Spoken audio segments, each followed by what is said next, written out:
Olá, pessoal!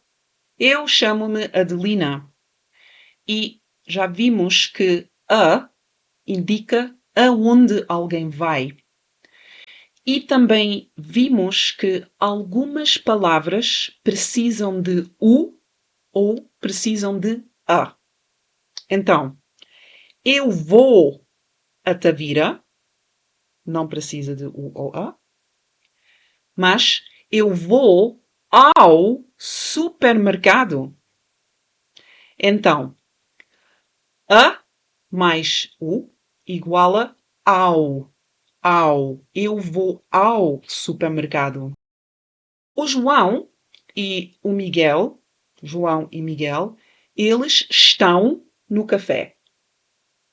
Mas o Miguel vai a Faro. O Miguel vai à universidade. Então, a e a igual a.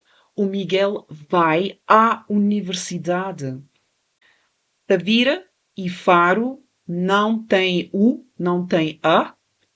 Então, eu vou a Tavira, o Miguel vai a Faro, mas eu vou ao supermercado e o Miguel vai à universidade. Onde vou eu? Onde? Sim, eu vou ao supermercado. Onde vai o Miguel? Sim, ele vai à universidade. E este é o fim desta lição.